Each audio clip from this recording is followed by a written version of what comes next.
بانی محترم، سوال میرا یہ ہے کہ صدقہ جاریہ کی مختصر سی وضاحت اور اس کے علاوہ بلڈ ڈونیشن جو کوئی بھی اپنی زندگی میں کیا گیا ہو، جی بلڈ ڈونیشن، خون کا عطیہ، بلڈ ڈونیشن، جی، اچھا، اس کا کس حد تک اجر و ثواب سے تعلق ہے،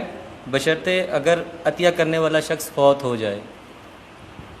میں یہ اگلا حصہ نہیں سمجھا اگلا صدقہ جاری۔ اس سے مراد یہ ہے کہ اگر کوئی شخص فوت ہو جاتا ہے، اس نے اپنی زندگی میں 2 4 5 لوگوں کو بلڈ ڈونیشن دیا ہوا ہے، اس کا کس حد تک اجر و ثواب ہے؟ اور صدقہ جاریہ سے متعلق کچھ تھوڑی سی وضاحت۔ دیکھیے، صدقہ جاریہ تو اس کو کہتے ہیں کہ کوئی ایسا کام کہ جس کا ثواب کسی انسان کے فوت ہونے کے بعد بھی مسلسل ملتا رہے اس کو، ورنہ اصل قاعدہ تو یہ ہے کہ موت آ گئی تو اب آپ کا جو ہے وہ جو امتحان کا وقت تھا اور جو کچھ کمائی کرنے کا وقت تھا وہ تو ختم ہو گیا۔ جیسے امتحان میں کہتے ہیں کہ بس سٹاپ رائٹنگ، اب وہ آپ کی رائٹنگ تو ختم ہو گئی۔ البتہ بعض اعمال ایسے ہیں کہ جن کے اثرات بعد میں بھی پھیلتے رہتے ہیں، اچھے اثرات، تو اس کے جو ہے اللہ تعالیٰ کی طرف سے اس کا ثواب بھی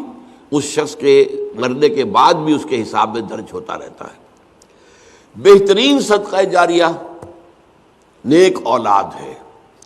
اگر آپ نے اپنی اولاد کی پرورش صحیح کی ہے، انہیں مسلم اور مومن بنا کر اٹھایا ہے، وہ اللہ کے فرما بردار متقی بندے ہیں، تو یہ جو ان کا وجود ہے، ان سے جو بھی نیکی پھیلے گی، ان سے جو آگے تقویٰ پھیلے گا، ان سے جتنا بھی بھلائی کا آگے فروغ ہوگا، اس کا ثواب آپ کو ملتا رہے گا۔ تو سب سے بڑا صدقہ جاریہ جو ہے وہ نیک اولاد ہے۔ اب اس کے علاوہ ایک صدقہ جاریہ مثلاً یہ کہ ایک شخص نے ایک دینی جو ہے درسگاہ قائم کر دی، زمین وقف کی، عمارتیں بنائی، دینی درسگاہ، اب یہ درسگاہ جب تک چلے گی اس کے حساب میں جو ہے اس کی نیکیاں جو ہے درج ہوتی رہے گی۔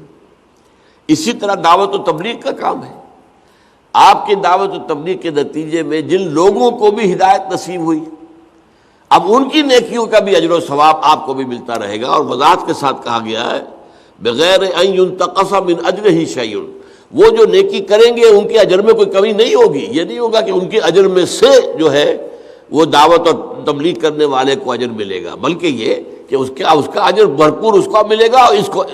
اضافی طور پر جو اس کو ملے گا۔ تو یہ ہے خیر کا کوئی کام غریبوں کے لیے، عوام کے لیے، جیسے پرانے زمانے میں ہوتا تھا کہ پل بنا، چاہ بنا، مدرسہ، تالاب بنا۔ اب اس زمانے میں واٹر سپلائی تو نہیں ہوتی تھی، کہیں کنواں کھود دینا، کہیں راستے پر سبیل ایسی لگا دینا کہ پانی وہاں سے ٹھنڈا جو ہے مسافروں کو ملتی، سارے کام جو ہے یہ صدقہ جاریہ ہے۔ باقی اگر کسی نے کسی کو خون دیا ہے اور وہ نیکی کے ارادے سے دیا ہے تو اس کا اجر و ثواب اس سے ملے گا، باقی اس میں آگے